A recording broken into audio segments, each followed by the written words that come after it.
Assalamu alaikum, dear students. I hope you're fine, and in this class we'll be focusing on writer's mechanics, the rules of abbreviations, numbers, italics, spellings, the hyphen and capital letters, like their do's and their don'ts, and what to do and what not to do about this. All of course we'll be studying in this class. Of course, long time before we talked about grammatical and effective sentences. They're the pattern was that I would give you some rules, and then of course we would correct sentences and learn the tips and the techniques. Exactly the same way in this class. Also I'll discuss different aspects of all these mechanics, and then of course I'll show you some examples, and we'll try to find out, identify mistakes, and of course correct them. This is how we'll be doing it. So let's start from our first item of mechanics, which is of course very important, using abbreviations. How to use abbreviations, what are the do's and don'ts. The abbreviations do have the standard and non-standard forms. Can we use non-standard abbreviations? Can we use such abbreviations which are standard but they are not commonly known by people? All these of course matters we'll be discussing under abbreviations.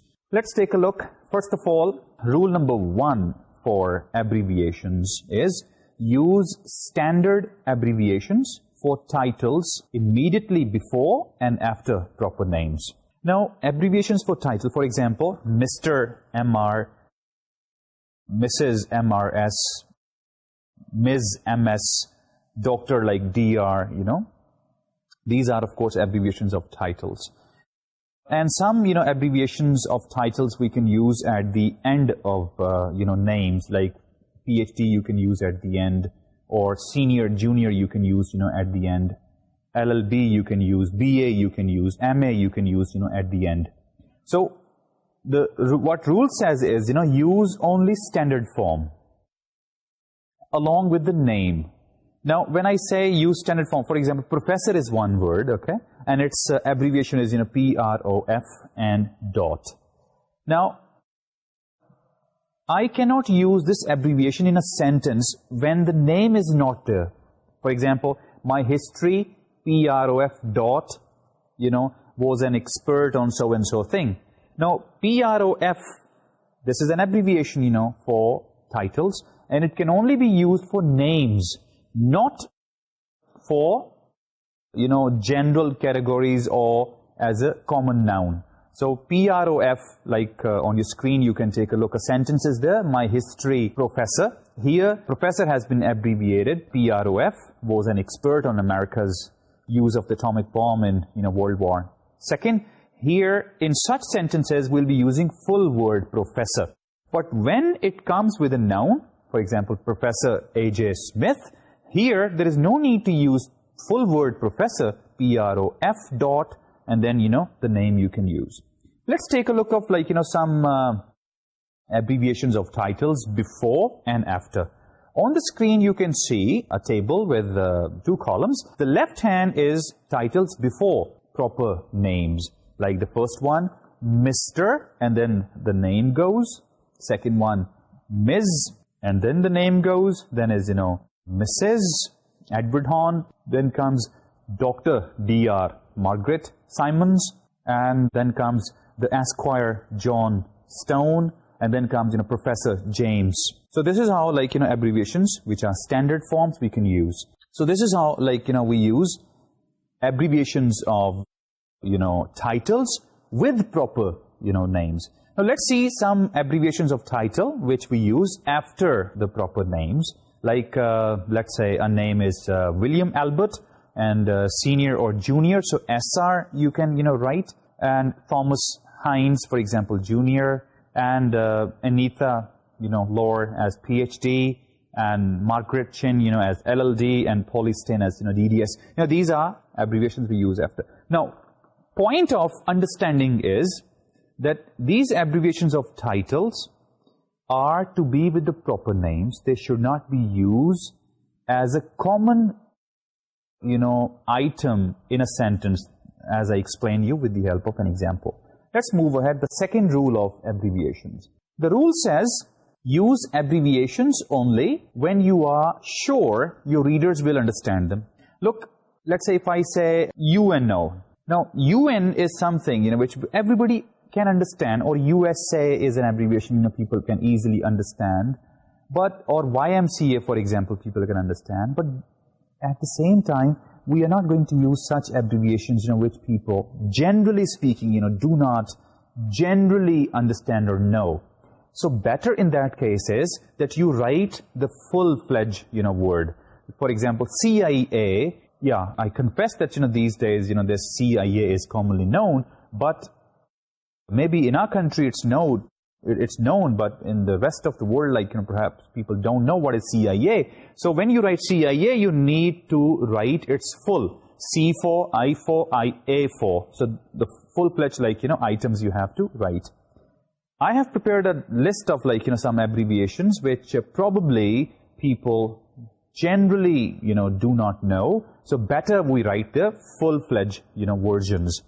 For example, CIA, NBA, FBI, UPI. I don't know what is UPI. So I would expect from my, writer or from my, reporter that he, decodes what this, UPI is. U stands for, P stands for, I stands for. Full-fledged I should write. Or CBS, or NEA, or NAACP, or CD-ROM. Yeah, CD-ROM, it has become, quite familiar these days, so there's no need to code it. Encoded one would be fine. Or ESL, maybe people do not know. This is like a technical word. English, maybe as a second language it stands for. So better if I write English as a second language instead of ESL. So use abbreviations which are in standard form, number one. And number two, abbreviations which everybody can understand what they mean. The third rule goes is that use BC, for example, AD or AM or PM and number and dollar sign and pound sign, for example, with specific dates, times, numbers, amounts. If you want to mention, for example, 500 pounds, so you can write, 500, digit, and then, the pound sign, or $500 or 500 rupees RS you can write, and 500. This is okay. But if you want to use the word pound, the word dollar, the word rupee in your sentence, and there you try abbreviation, for example, that would be a mistake. I mean, you cannot use in your sentence without digit or without number RS as rupee, or dollar sign for the dollar, or pound sign for the pound, okay?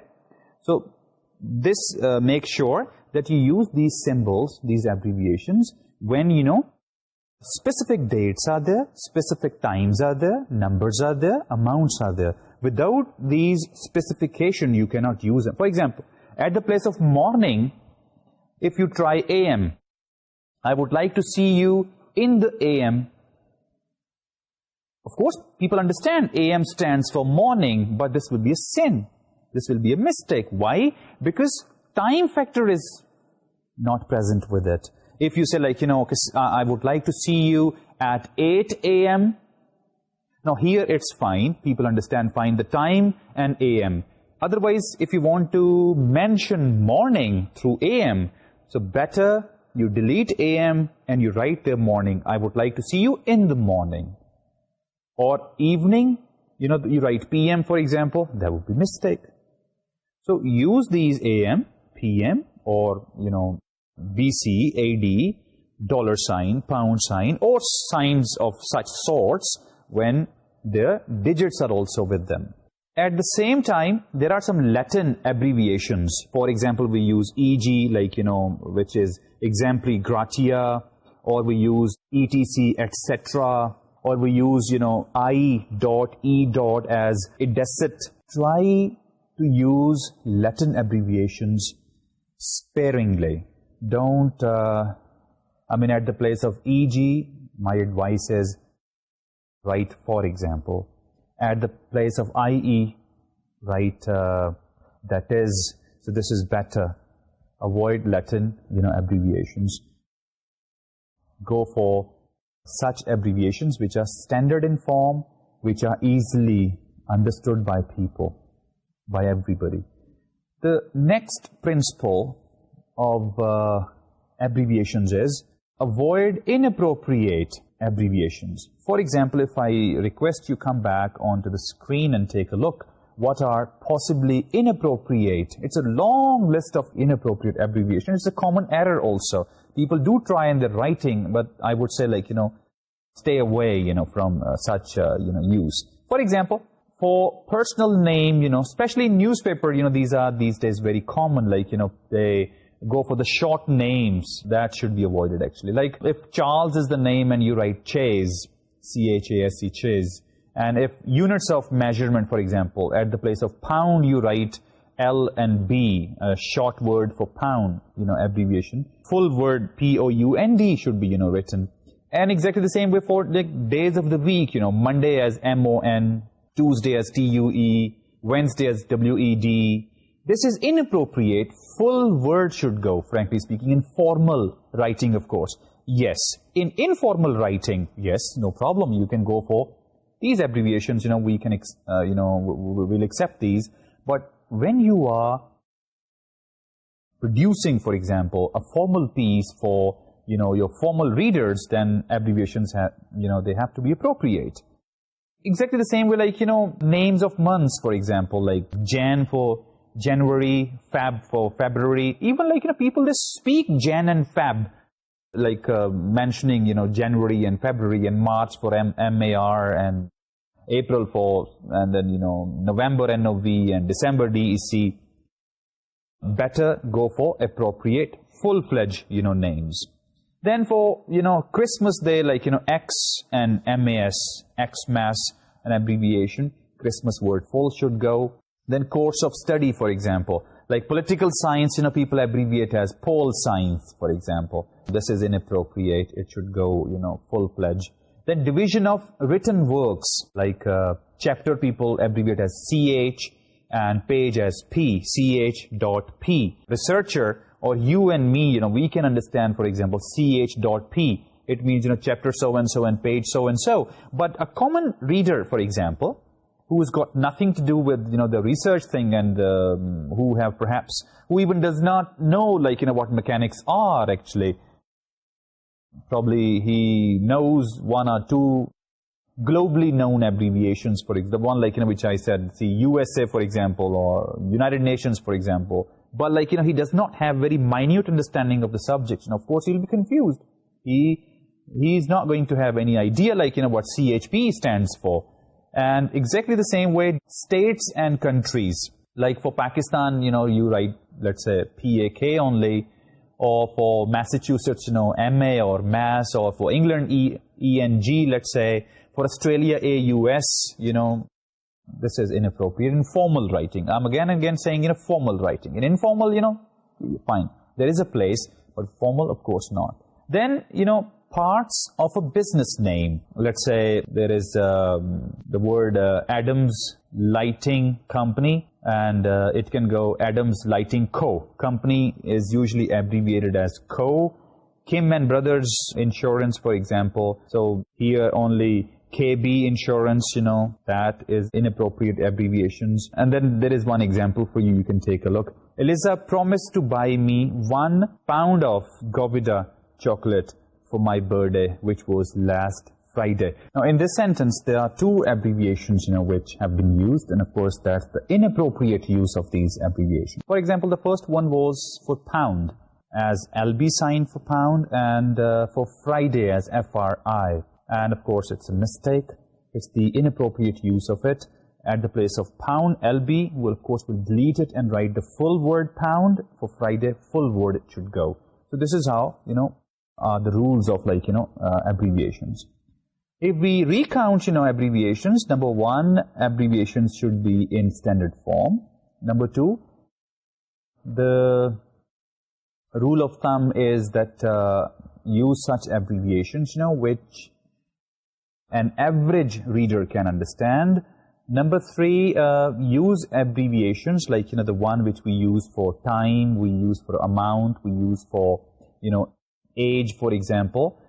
They should go with the specific dates and years and, like, Otherwise, don't use them for common purpose. And number 4, do not use these abbreviations for inappropriately, in other words. So this is all about, abbreviations and their rules and their do's and don'ts. The next topic of mechanics is numbers. How to deal with numbers, like, when they come in our writing.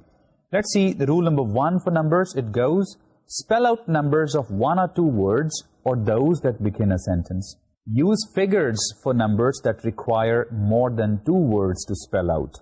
Now what it says, for example, 1 to 9, it should be spelled out. I mean, if you want to write 8, for example, 8 should not be a digit 8. You should spell it out like E-I-G-H-T.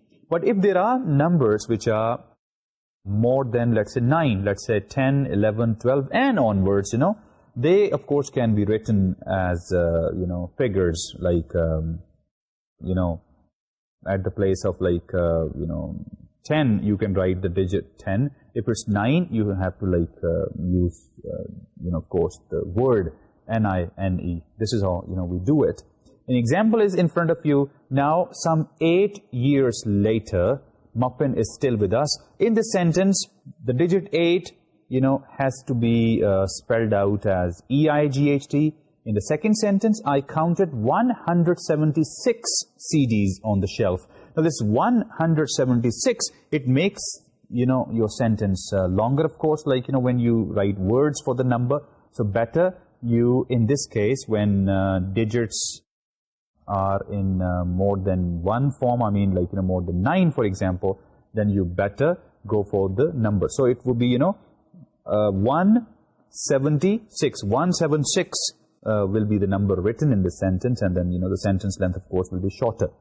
But there is one exception, that is, if a sentence begins with a number, like, let's say, 150 children, then you are allowed to use the wording of this number, the translation of this number, as 150 children. Not the number will go now. Why? Because keep in mind, that's a rule. No sentence should take its start from the digit, from the number. It has to be translated into proper words like 1, O-N-E, and then 100, and then 50, F-I-F-T-Y, and then the sentence should go. So this is rule number 1. Rule number 2 is, generally, figures are acceptable when, now there are some 11 cases in which figures, they are, like, accepted. For example, for dates. When you're writing dates, doesn't matter in American style or in British, style, figures are, of course, acceptable. Like, an example is May 20th, 2007. In addresses, this, figures are acceptable, like 20, the Mall Road, Lahore, and then 54000. That's probably postal, some, like, code. And then comes percentages. 55% at the place of percentage, for example, you can use the symbol for percentage, which we use. Then fractions, for example, or decimals, for them, like, of course, figures are, like, acceptable. Then comes, scores, 7 to 3 or 21, 18, whatever, like, sorts of, like, scores you want to use. Doesn't matter, like, what they are in single-digit form or in double-digit form, In other words, single-barrel form or in double-barrel form. It doesn't matter. You can, of course, use when talk about scores. Then comes statistics, for example, like average age 37 or weight 180, or surveys 4 out of 5, or exact amount of money, let's say 10,000, division of books, volume 3, chapter 4. Here, what I'm actually trying to say is that previously the rule we studied is that when digit is in one single body form, like 1 to 9, it should go, like, in words. And above 9, we should, prefer using, the digits, actually. But in here, doesn't matter whether, this number is in one body form or in double body form, we can use digits the way, like, examples I'm, like, showing you. Then division of books, volume 3, chapter 4, page 189. Division of plays, and then time of day, for example. So this is how generally figures are acceptable in, these cases. Our third category is using italics or underlining things. Of course, we use italics or we underline for prominence. I mean, to make any, let's say, figure prominent in our sentence, or to make it look off the remaining sentence for our readers, which we also call as the bold types. For the bold types, of course, we italicize our, word or our, figures. Sometimes, we not only underline it, we make it italics, we sometimes bold it also. Whichever is the case, let's see what are the rules, for these things. Rule number 1 is underline or italicize the titles of works according to convention. When you are using, let's say, book names or magazine names or newspapers, for example, poems, for example, plays, whatever, when there are titles being used in your sentences, italicize them or underline them. Here, or factor is, depends, if your newspaper policy is to italicize, titles of works or underline them accordingly, you have to follow. For example, titles of books, The Great Gatsby, this is one, book name, and it has been italicized just to make it prominent or look off from, the text. Second, also, A Distant Mirror. This is also a book which has been italicized. Then magazines, for example. Let's say magazine name is The Reader's Digest. Either you use it in a sentence or you just mention it with no sentence. It should go either italicized or underlined. Then comes newspaper names, for example. It has also to go in italics form or underlined form. Let's say The Dawn, if you want to write in your sentence, it should be italicized. Usually in job letters, your first paragraphs goes this way, that this is with reference to the job advertised in the Daily Dawn, of so-and-so date. Now, in this sentence, the Daily Dawn is going to be italicized. People usually don't. Why? Because they don't follow mechanics, actually.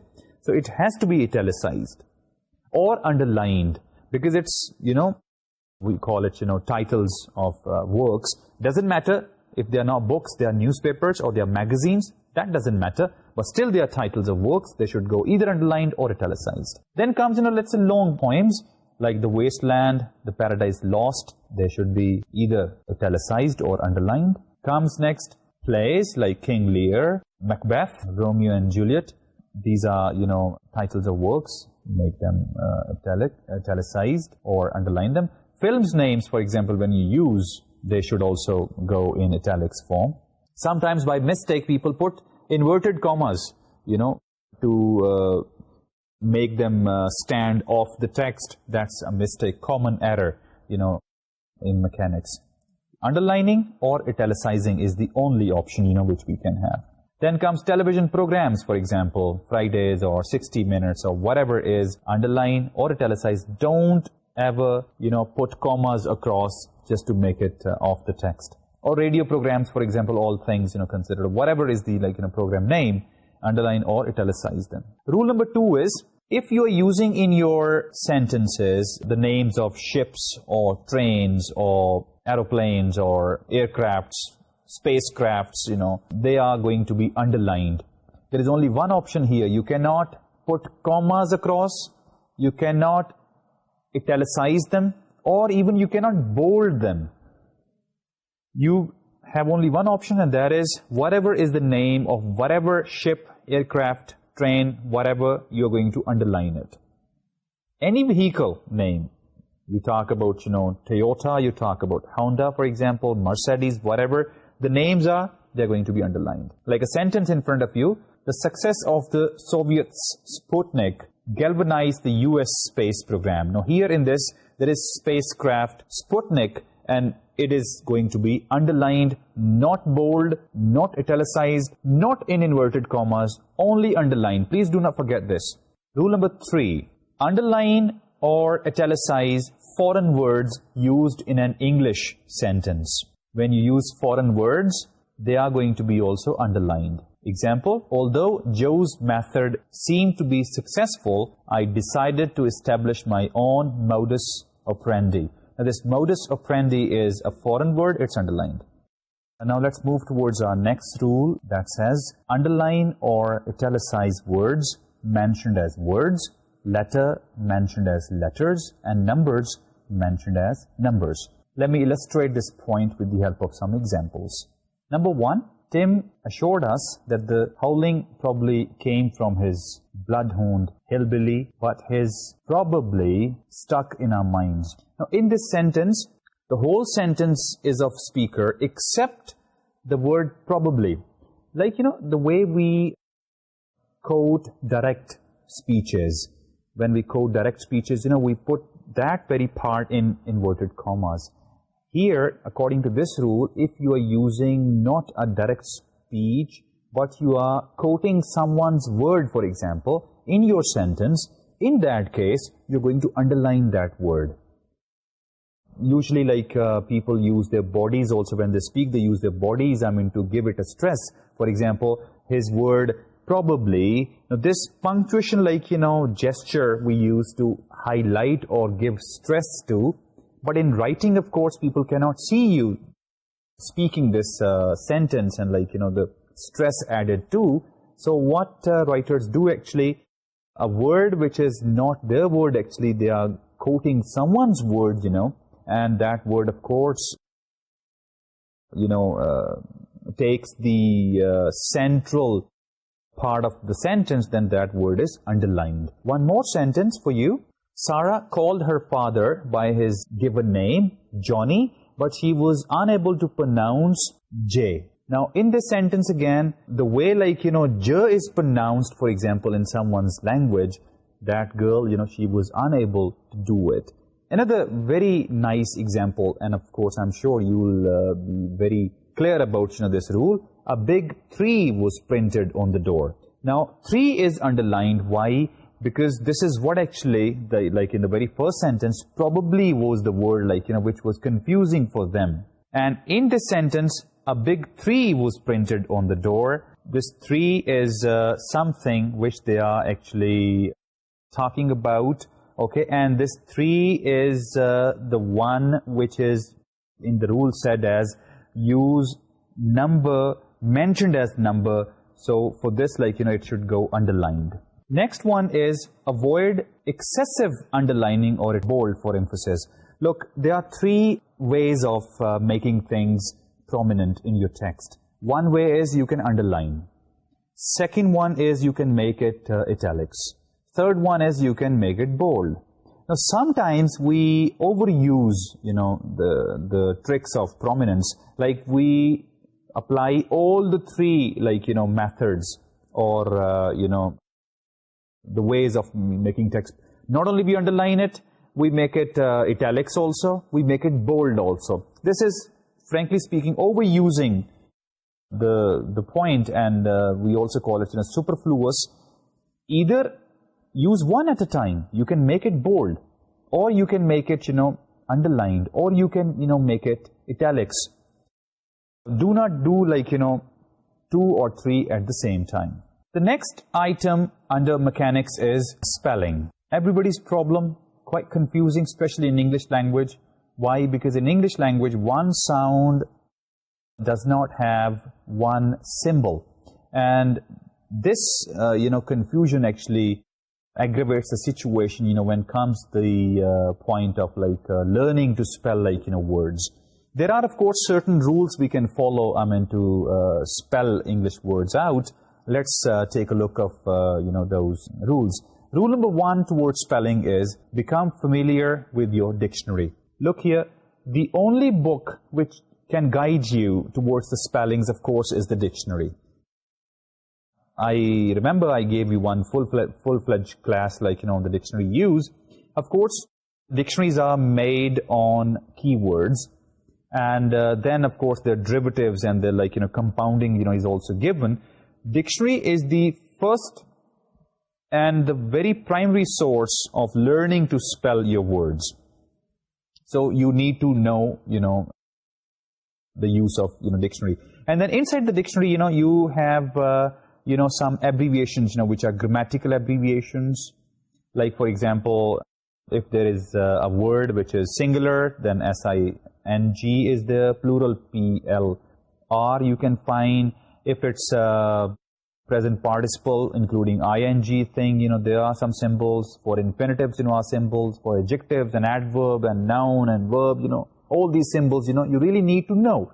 And then, of course, you can see, because for spellings, it's very important to learn to know the roots of the words.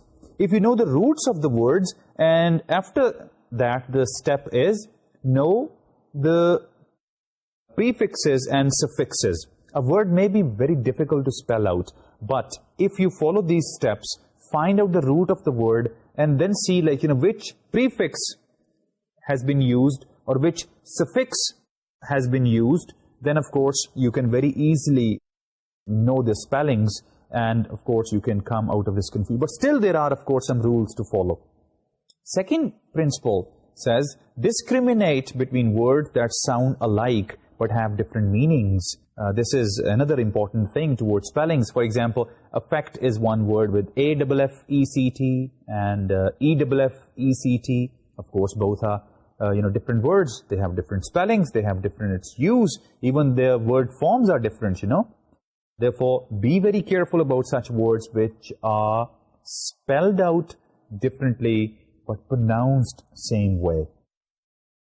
On your screen, I have enlisted some very commonly, used such words which have the same, pronunciation, but the spellings are different. Like the first set, affect and effect. Like affect, A-F-F-E-C-T, is commonly used as verb, and its meanings, of course, are to exert and influence. Second one, E-F-F-E-C-T, commonly, it is used as a noun. Then comes next, its and its, I-T-S and I-T-S. Now, these are two words. The function is different, and the meanings, of course, their associations, of course, they're different. Like ITS as one, its, this is what you call possessive form of the pronoun, third person pronoun. It is its, subject form. Its is its possessive form. It, again, is its object form. Whereas IT''S, it's actually a contracted form of it is. When we contract it is and put it together, of course, we, separate it and sir with the help of a comma. For example, the way we say, let's say, is not, and we contract is not as isn't, same way, it is its. He has, you can also contract he has or I have, exactly the same way. You're going to put comma and then, the abbreviated part. So, its is a possessive pronoun. It's, the one with comma, is a contracted form of it is. Next comes lose and lose. L-O-O-S-E and L-O-S-E. L-O-O-S-E is, of course, an adjective, and L-O-S-E is, of course, used as a verb. So make sure, you know this. Another very common error towards spellings when we spell out, principal. One principal as a person, who is the admin of some, organization or of some school or college. Another one, like P-R-I-N-C-I, what you call P-L-E, which we say, like, principle 1, principle 2, the principles, the rules, for example, the laws, for example. So, of course, these two are quite different in, the use. Keep in mind, P-A-L is the person, P-L-E is the rule. Then comes, there, T-H-E-I-R and T-H-E-R-E and T-H-E-Y and its contracted form, they are, when you put it together, that's also pronounced as there. Now, T-H-E-I-R there, of course, is a possessive pronoun, and T-H-E-R-E is an adverb, which, of course, shows place. And T-H-E-Y''R-E is going to be what we call as contracted form of they are. Next comes whose, W-H-O, and second word is, its contracted form who plus is, we put it together as contracted form, and it's spoken as whose, whereas there is one word which is W-H-O-S-E. Now, both have the same pronunciation, of course, the spellings are different. Then comes, your, Y-O-U-R, your, and another contracted form, U and R. U and R, when you put together and you contract them, Pronunciation becomes the same, but keep in mind words are different. Your, of course, is the possessive pronoun, the second person, pronoun you. Possessive is your, whereas you are its contracted form, with the help of comma, or you can say apostrophe, comma. Now, the third principle towards these spellings is become familiar with the major spelling rules. Now, let's come towards, different spelling rules, which we can follow. But please keep in mind, these spelling rules are just sort of, a help actually, just to make your job easy. That's not final thing. Why? Because in English language, as I told you before, in English language, one sound and symbol, they are contradictory actually. Same symbols can have many different, sounds. Like, for example, O-U-G-H, it can have more than one, sounds. O-U-G-H can give you the sound of F also. It can give you the sound of O also. It can give you the sound of U also. So be very careful. But yes, these rules, do, give you sort of a help. I mean, you can, of course, resolve some confusion towards, like, the common spelling errors. And the rule number 1 is use I before E, except after C, or when sounded like the letter A, as in neighbor and way. Now, let me illustrate you with this example. The first I said use I before E. For example, the word is relieve. R-E-L-I-E-V-E. R-E-L-I-E-V-E. Now, I is coming first, E is coming second. Confusion may be that in your mind that the word relieve, R-E-L-E-I-V-E or R-E-L-I-E-V-E. Rule says use I before E except after C. So this is rule number 1, like relieve, I-E, believe, I-E, sieve, again I and E, then is, freeze, again I and E. I will come first, E will come second. Now, the second rule, that is E before I. In which case, you use E before I. Words like receive, R-E-C-E-I-V-E. Now, here, keep in mind, if C comes before this combination E and I, or I and E, when C is there, and after C you have to decide E will come first or I will come first. Very simple thing. When C is there, then after C, E will come. Please keep in mind. When you are confused about I and E should come first or I should come first. Very simple thing. If C is not there, then I will come first and then E. If C is there, then E will come first and then I. Like in the case of receive, C is there, E will come first. R-E-C-E-I-V-E. Deceive, C is there, E-I-V-E. Then, let's say, there are a few more. But still there is one, exception. And that exception is, like, seize is one word, either is one word, weird is, hate is, foreign, and leisure. These are 4-5 words, which are an exemption, and they do not, follow this rule. So please keep in mind, this is very, very common error. People are always confused about I and E.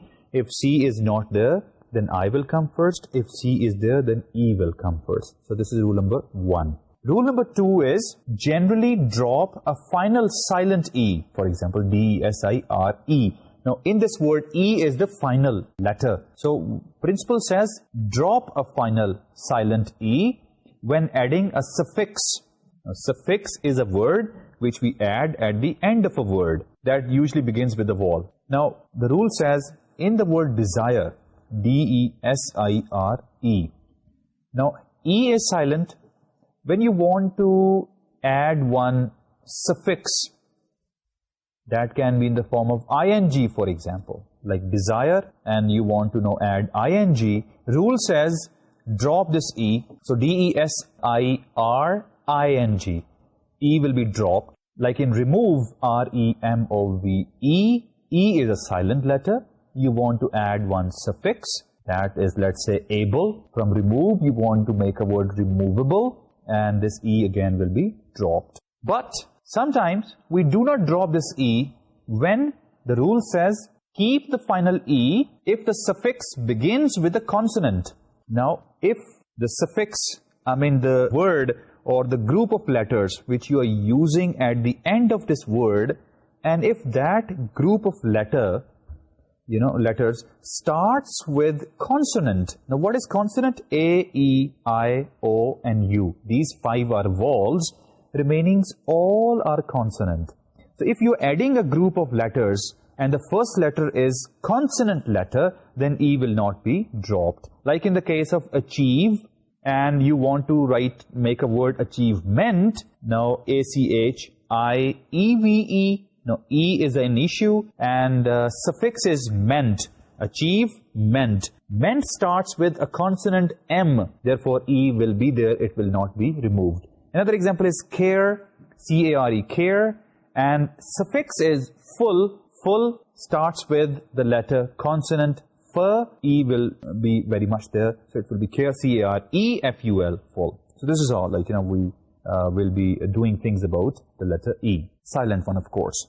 Rule number 3 of the spellings, when adding S or D. Now, S, of course, we add when we make plurals, and D when we change the verb forms, for example. When adding S or D to words ending in Y. This much what rule says, that if there are words which end at Y, for example, comedy, for example, monkey. Now, these 2 are words, the ending is Y. Now, let's understand the rule. Rule is, when you want to add S or D to such words, which end at Y, what to do? Ordinarily change the Y to IE when the Y is preceded by a consonant, but not when it is preceded by a vowel. Again, consonant and vowel factor. I'll explain you with the help of some example. Like the first one is comedy. Now, C-O-M-E-D-Y, this is one word, it's ending at Y, and I want to make, let's say, it's plural. Now, comedy is a word, it's plural I can make with the help of I-E-S according to the rule. So, comedy will be changed into C-O-M-E-D-I-E-S. Y is removed. Like in the case of dry, D-R-I-E-D, D-R-Y-I-E-D, no, D-R-I-E-D-Y again removed. Another example, monkey, M-O-N-K-E-Y-S. Here, I just added S with it, and P-L-A-Y, play, and its past form is, P-L-A-Y-E-D. Here, E-D I added, and I retained, this letter Y. Next rule is, if a final consonant is preceded by a single vowel, means to say there is a consonant, and before consonant there is a vowel. Like in the case of bet, B-E-T, bet. Ending is consonant. Before this consonant there is a vowel. If a final consonant is preceded by a single vowel and the consonant ends at one syllable word or a stressed syllable, double the consonant when adding a suffix beginning with the vowel. Like when I want to add ing with bet. Bet is a word which is ending at consonant T, and before T there is a vowel. So in this case, when I'm going to add some suffix, I'm going to double the T, like B-E-T, bet, and I want to change it into betting. So this T will be double now, B-E-double-T-I-N-G, betting. For example, commit, and C-O-M-M-I-T, it's ending at T. Before T is vowel, I, and when I change this commit into, let's say, committed, T will be doubled again. Again, occur. This word ends at consonant R. Before R is a vowel U. And if I change this one into, let's say, occurrence, R will be doubled. This is what actually the rule is. The next rule, add S to form the plural of most nouns. Add ES to singular nouns ending in S or SH or CH and X. Let's understand this, with the help of some example. Like table, for example, its plural will be T-A-B-L-E, and simply you're going to add S, tables, or paper, P-A-P-E-R, simple, add S with it, and it's plural. But when the words are ending at, let's say, CH, like church, now its plural you cannot, make just by adding S, like C-H-U-R. C-H-S will be mistake, rather E-S will go. And dish, ending is S and H, and you want to make dishes, for example. D-I-S-H-S will be a mistake. It will be D-I-S-H-E-S. So the rule says when your words are ending at S or S-H or C-H or X, these are 4 cases, then plural will not be made just by adding S, rather ES will be added and plural will be made. Then, there are some American spellings and British spellings, you are going to be very, very careful about. Like, I have prepared a list for you. You can take a look of this. Few of them, like, I'll read for you so that, you could really understand, like, what are the differences. Now, there are no fixed rules, to understand, okay, fine, following these rules, you can understand, like, these are British way and this is American way. Well, you have to go through again and again the lists of American and British spellings and then, understand. Like, check, the one check, like, which you draws, from the bank, or Americans write it, C-H-E-C-K, and Britishers, they go for C-H-E-Q-E, something. And then cancel, Americans go for single L, Britishers, they go for double L. Then color, C-O-L-O-R, C-O-L-O-U-R. Then comes realize, Americans go for Z, Britishers, go for S. So these are all, different possibilities, towards American and British, and you really need to go through the lists again and again. Then, of course, you'll understand the differences between American and, British. The second last of the mechanics is the use of hyphen. Rule number 1 says, consult the dictionary to determine how to treat a compound word. Example I have made for you, the prosecutor chose not to cross-examine any witness. Now, in this cross-examine, here you have to see the dictionary. If the dictionary puts hyphen between cross and examine, then you are going to do it. Rule number 2 says, use a hyphen to connect 2 or more words functioning together as an adjective before a noun. We also call it hyphenated adjective. Hyphenated adjective means, such adjective which is in split form or it's composed of more than 1 words for a noun. They have to be, linked with each other with the help of, hyphens. Example for you is, Aroma gave Sarmad a seashell and some newspaper wrapped fish to take home to her mother. Now, newspaper, wrapped fish, this newspaper and wrapped has to be, separated with the help of a hyphen, and this is how they should be connected, and of course they're called as hyphenated adjectives. The last one is the capital letters. Of course, proper nouns are to be capitalized, and common nouns, there is no need to capitalize. For example, God as a proper noun, G uppercase, and if it's a common noun, G lowercase. Pakistan, for example, Pakistan's P is going to be uppercase, and if it's a common noun, then let's say a country, for example, you want to talk, then country's C will be, of course, lowercase. So this is how, like, the capitalization will be, taken care of. Dear students, in this class, we talked about the rules of mechanics, like how to use abbreviations, numbers, capitalizations, how to italicize things, how to hyphenate things, I hope you understood these. Plus, I have, discussed these in a little more details in your handouts. And I would advise you very strongly that as a writer, this is your obligation, this is your responsibility to master rules of, mechanics. For further details, of course, I would advise you to go back to the handouts and go through it till you understand how to, like, use all these things. I hope you would do it. Take care of yourself. See you next time with a new topic. Bye-bye.